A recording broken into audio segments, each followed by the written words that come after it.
नमस्कार बंधुरा आमार चैनेले आपनादेरके अनेक अनेक स्वागत। आज होच्छे शनिवार। देखुन सकाल सकाल फुलेर এই গাছগুলোর এখান থেকে ভিডিওটা শুরু করছি। কত সুন্দর সুন্দর ফুল হয়েছে, ছাদ ভর্তিও আরও ফুল। আমার বাড়িতে এই দরজা, এটা হচ্ছে মেন দরজা। মেন দরজাটা আমার যে এত পছন্দ হয়েছে কি বলবো আপনাদের সাথে, ওর জন্য শেয়ার করে নিলাম। নিচে আছে লক্ষ্মীর ছাপি, মিডিলে আছে রাধাকৃষ্ণ, আর সবার উপরে আছে মহাদেব। কেমন লাগলো আপনারাও জানাবেন। তারপরে দেখুন মা সকাল সকাল ডালিয়া করে ফেলেছে, আমরা সবাই খেয়ে নিয়েছি।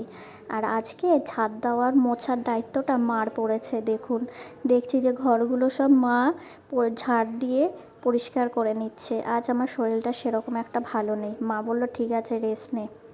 এদিক থেকে গরম যে এত মাত্রায় পড়েছে কি বলবো, এর জন্য একটু লেবু জল মা করে নিচ্ছে, এটা একটু খেয়ে নিলাম। খাওয়ার পর দেখুন কাঠে আমি ভাতটা করে নিলাম। ভাতটা করে আর মা ওদিকে গ্যাসে রান্না চাপিয়ে দিয়েছে। আর ওই যে লেবু জলটা দেখলেন না, আমি আবার ওটা ফ্রিজে রেখে দিয়েছিলাম একটু ঠান্ডা ঠান্ডা হওয়ার জন্য। জলটাও গরম জানেন।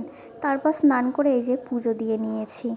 আর এদিকে দুপুরের লাঞ্চে হচ্ছে সাদা ভাত, কারকোল ভাজা, আর এখানে আছে পটল পোস্ত করেছিল, আর হচ্ছে আমড়া দিয়ে ডাল। এই যে পুজোর জিনিসপত্রগুলো দেখতে পাচ্ছেন ধুয়ে সিঁড়িতে রেখেছি। বাবা যখন অসুস্থ ছিল না, বিপদনাশিনীর কাছে মা মেনেছিল। আজ শনিবার পড়েছিল, মা বললো একটু পাঁচালিটা পড়ে দে, পুজোটা হয়ে যাক। সেই কারণে দেখুন আর যেরকমভাবে আমার বৌদি এসেছিলো, ওই বৌদি এসে বলে বলে দিচ্ছিলো যে এরকমভাবে দে, এরকমভাবে সাজা। আমার সাজানোটা আমার জানা ছিল না।